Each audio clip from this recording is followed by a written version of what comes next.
Hachette Audio presents The Queen, the epic ambition of Hillary and the coming of a second Clinton era. Written and read by Hugh Hewitt. This program includes a bonus PDF of interview transcripts.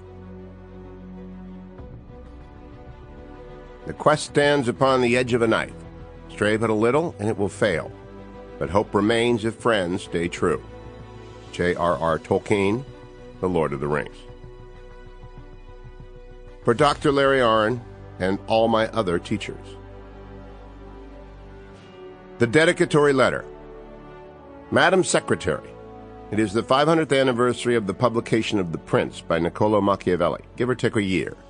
Machiavelli addressed his short essay on ruling to the magnificent Lorenzo di Piero di Medici, who was then, as you are now, the leading member of a long, powerful family that had recently returned to power after a period of exile from it. The Medici were busy planning their new appointments and policies when Machiavelli delivered his book, accompanied by the wish that the gone-and-back-again Medici power brokers would succeed even more spectacularly than they had in their first era of rule. Machiavelli had been a senior official in the government overthrown by the return of the Medici, and had in fact been in prison and tortured by them.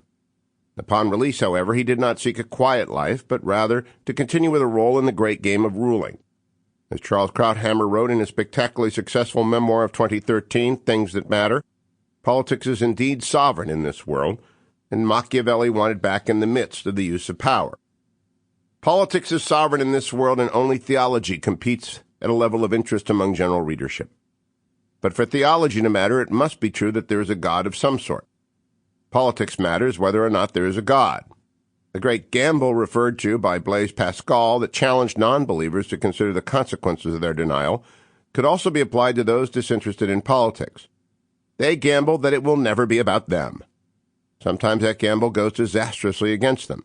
The Germans in 1931, and all the Jews of Europe not long thereafter. The Iranians in 1977. The Ukrainians in 2014. Suddenly, the maelstrom. There is so much to say about politics, but much of it is carried away by events. Remarkably, Machiavelli's advice remains very relevant 5 centuries later.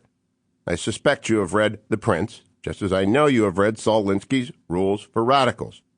I also suspect that you harbor contempt and envy, bordering on hatred, for President Obama, something like the searing contempt your husband feels for him detailed in Game Change by Mark Halperin and John Heilman. That rage, reported by Halperin and Heilman in such acute detail, parens, quote, an off-the-rack Chicago Paul, close quote, I believe they report Bill calling the soon-to-be new president, is profound, and I just can't believe... Sample complete. Ready to continue?